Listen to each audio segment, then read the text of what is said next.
Good morning friends. आज हम Ryan holiday की किताब ईगो इज़ द एनिमी का लेसन पढ़ने जा रहे हैं। सही काम करने का प्रयास ही पर्याप्त है। Let's begin. सही काम करने का प्रयास ही पर्याप्त है।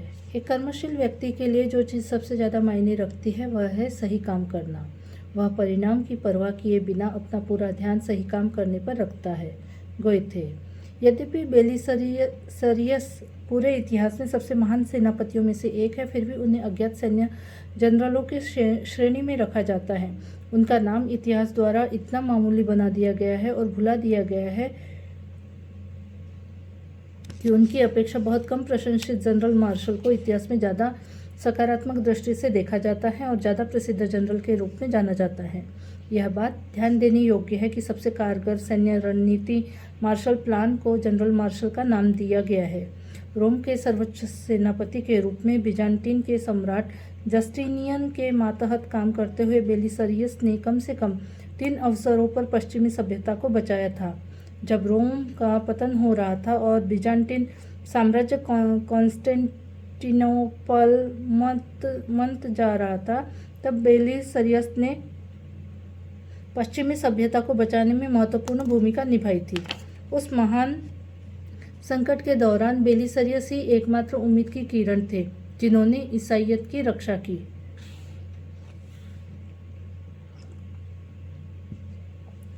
उन्होंने दारा, कार्थेज, नेपल्स, सिसिली और कॉन्स्टेंटिनोपल में शानदार जीत हासिल की थी। एक बार एक विद्रोह इतना उग्र हो गया था कि सम्राट ने अपने पद को त्यागने की योजना बना ली थी। तब मुट्ठी भर अंगरक्षकों के साथ बेलिसरियस ने दसियों हजार लोगों की भीड़ के खिलाफ बहादुरी से लड़ते हुए सिंहासन की रक्षा की। आदमियों की कमी और संसाधनों के अभाव के बावजूद वह दूर दराज के क्षेत्रों पर पुनः कब्जा हासिल करने में कामयाब रहे, जो कई वर्ष पहले अलग हो गए थे।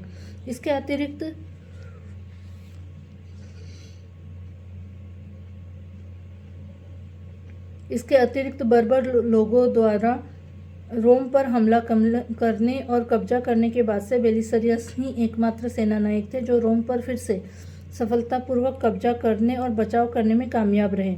सबसे महत्वपूर्ण बात यह है कि इन सभी कारनामों को उन्होंने 40 वर्ष की उम्र से पहले अंजाम दे दिया था। उन्हें इसके लिए धन्यवाद दिया गया नहीं, उन्हें उन महत्वपूर्ण जीतों के लिए सार्वजनिक रूप से सम्मानित किया गया नहीं। इसके बजाय उस पागल सम्राट जस्टिनियन ने उनकी वफादारी पर बार बार संदेह किया। उस मूर्ख और घमंडी सम्राट ने कई मूर्खतापूर्ण संधियां की और गलत लोगों पर विश्वास किया, जिसके कारण बेलिसरियस की इतनी महत्वपूर्ण जीतों और बलिदानों पर पानी फिर गया। जस्टिनियन ने बेलिसरियस की छवि को धूमिल करने और उनकी विरासत को बदनाम करने के लिए उनके निजी इतिहासकार प्रोकोपियस को रिश्वत दी थी। बाद में उन्हें सेनापति के पद से हटा दिया गया। बेलिसरियस को अपमानित करने के लिए सोची समझी साजिश के तहत उनको रॉयल अस्तबल का कमांडर बना दिया गया। इससे भी अफसोसजनक बात यह है कि उनके शानदार करियर के अंत में बेलिसरियस से उसकी संपत्ति छीन ली गई और किंवदंती के अनुसार उन्हें अंधा कर दिया गया और जीवित रहने के लिए सड़कों पर भीख मांगने के लिए मजबूर किया गया। बेलिसरियस के साथ किए गए इस घटिया व्यवहार के बारे में बहुत से इतिहासकार, विद्वान और कलाकार सदियों से शिकायत करते रहे हैं और सवाल उठाते रहे हैं।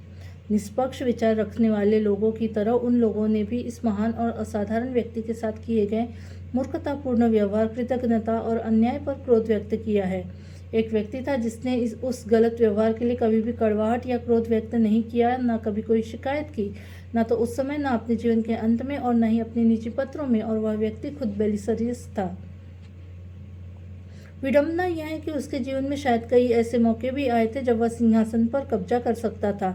हालांकि ऐसा प्रतीत होता है कि उसने कभी भी सिंहासन का लालच नहीं किया, जबकि सम्राट जस्टिनियन सनकपूर्ण पागलपन, स्वार्थ, लालच इत्यादि सभी दोषों से पीड़ित था और वह निरंकुश सत्तापूर्ण नियंत्रण और शक्ति का भूखा था, जबकि बेलिसरियस इस तरह के सभी दोषों से पूर्णतया मुक्त था।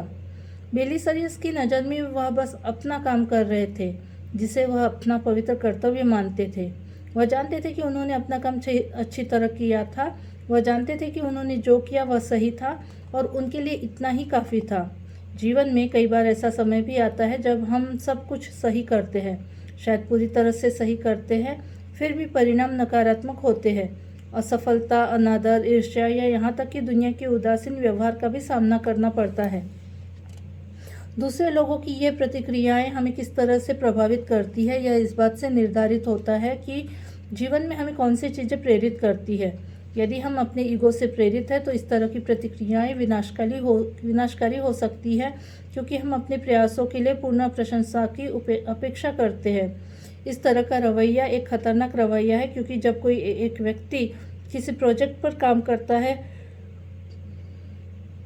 चाहे वह एक किताब हो या कोई व्यवसाय या कोई अन्य कार्य, एक निश्चित बिंदु पर वह चीज़ उसके हाथों से निकल जाती है और संसार के दायरे में प्रवेश कर जाती है, तब यह कार्य दूसरे लोगों द्वारा आंका जाता है, ग्रहण किया जाता है और उस पर उनके द्वारा प्रतिक्रिया व्यक्त की जाती है।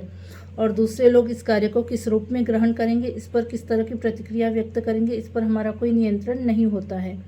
बेलिसरियस अपनी लड़ाई को जीत सकता था, वह अपने आदमियों का नेतृत्व कर सकता था, वह अपनी व्यक्तिगत नैतिकता निर्धारित और नियंत्रित कर सकता था, किंतु वह यह नियंत्रित नहीं कर सकता था कि उसके काम की सराहना की जाएगी या इस पर संदेह किया जाएगा। उसके पास इस चीज़ को नियंत्रित करने की क्षमता नहीं थी कि कोई शक्तिशाली तानाशाह उसके साथ अच्छा व्यवहार करेगा या बुरा। यह एक ऐसी वास्तविकता है जिसका सामना हर व्यक्ति को जीवन के हर क्षेत्र में अनिवार्य रूप से करना पड़ता है।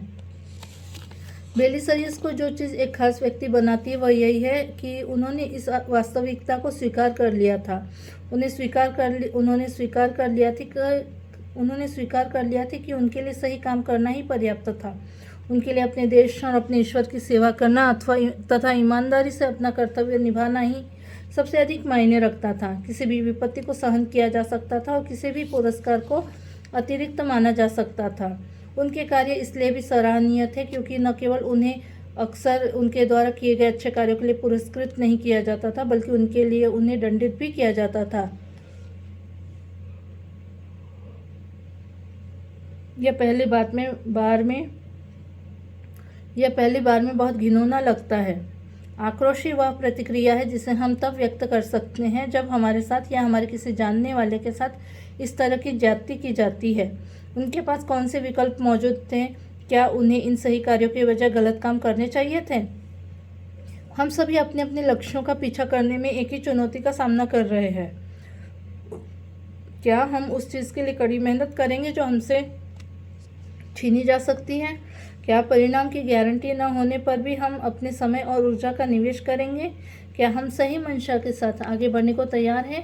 अपने ईगो के साथ नहीं, बल्कि सही प्रयोजन और सही उद्देश्य के साथ। हमारे काम और हमारे प्रयासों के पुरस्कारों पर हमारा बहुत कम नियंत्रण होता है, क्योंकि अन्य लोगों से मिलने वाले सत्यापन, मान्यता या पुरस्कारों को हम नियंत्रित नहीं कर सकते हैं।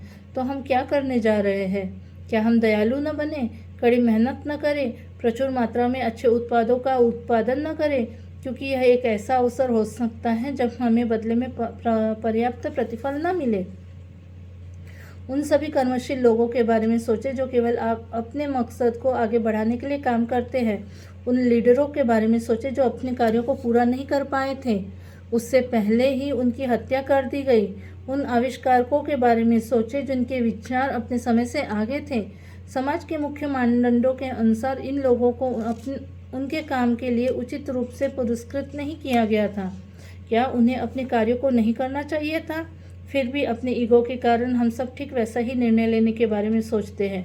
जब भी थोड़ा मुश्किल समय आता है तो हम हार मानने के बारे में सोचने लगते हैं।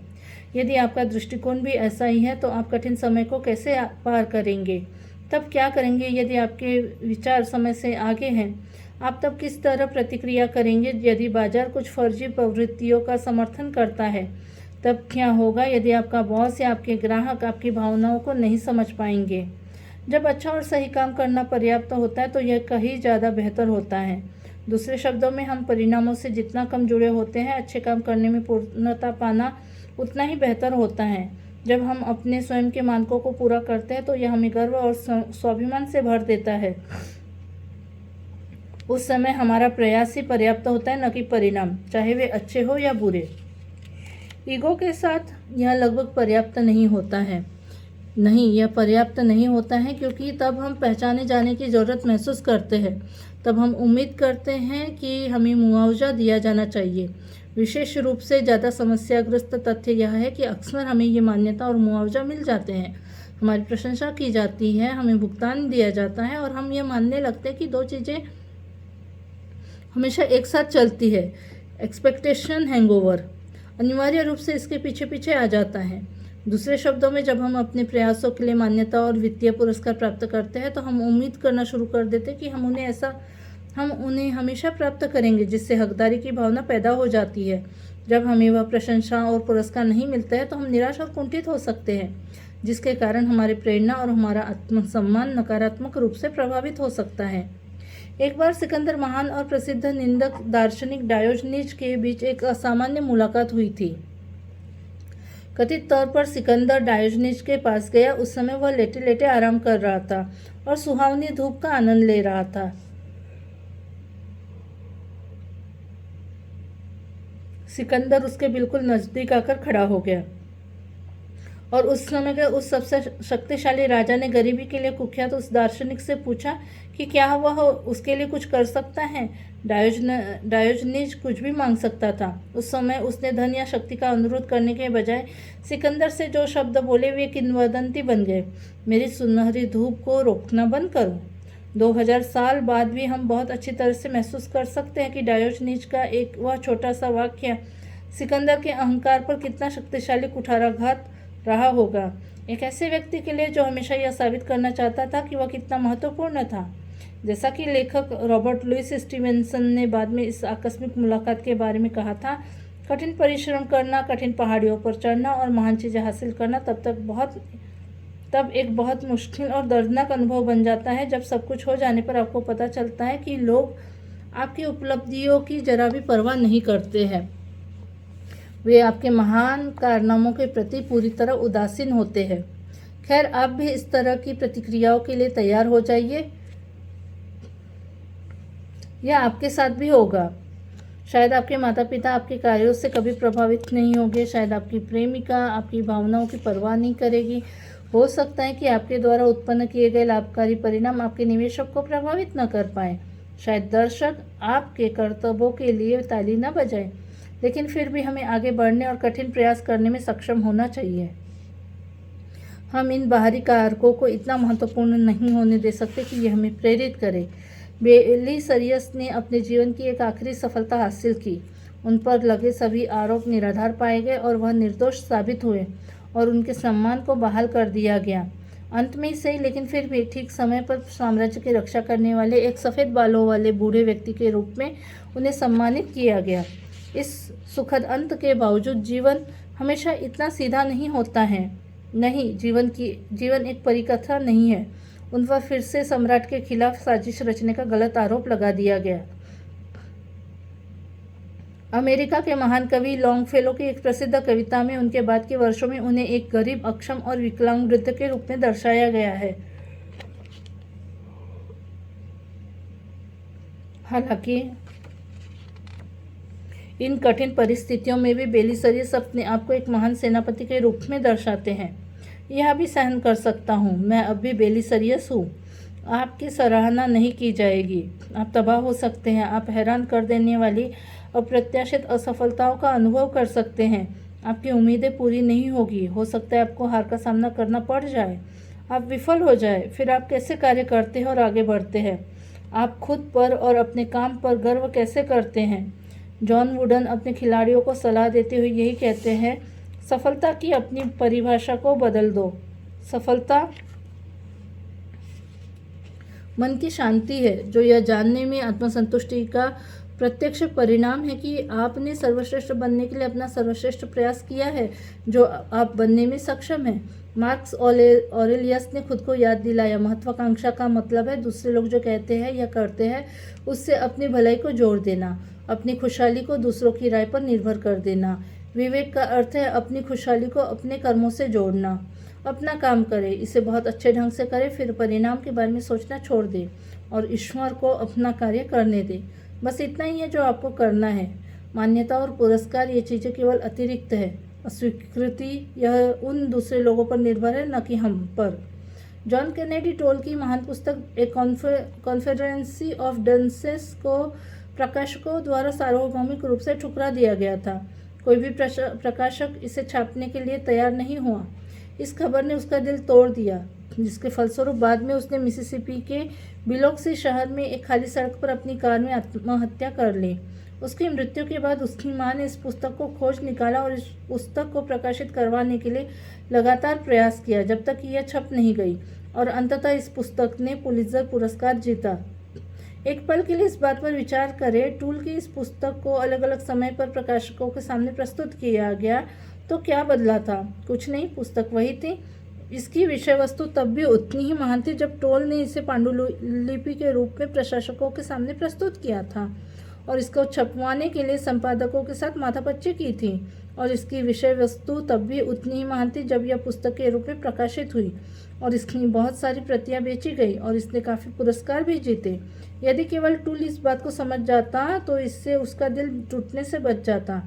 वह तो नहीं समझ पाया, लेकिन उसके दर्दनाक उदाहरण से हम कम से कम यह देख सकते हैं कि हमारे जीवन में कितने अप्रत्याशित उतार चढ़ाव आते हैं। यही कारण है कि हम दूसरे लोगों को यह तय करने की अनुमति नहीं दे सकते कि हमारे द्वारा किए जा रहे कार्य सार्थक है या नहीं, वे किए जाने लायक है या नहीं। हमारे प्रयासों और उपलब्धियों के मूल्य को निर्धारित करने की जिम्मेदारी हमारी अपनी है, न कि किसी और की। आखिरकार संसार को इस बात में कोई दिलचस्पी नहीं है कि मनुष्य के रूप में हम क्या चाहते हैं। इसलिए यदि हम दूसरे लोगों की प्रतिक्रियाओं के आधार पर कार्य करते हैं, अपने हर कार्य को दूसरे लोगों की कसौटी पर तोलते हैं, तो हम कटु और क्रोधी व्यक्ति बनने का जोखिम उठाते हैं। सही तरह से काम करना ही पर्याप्त है और हमें परिणाम के बजाय प्रक्रिया पर ध्यान देना चाहिए। Thank you.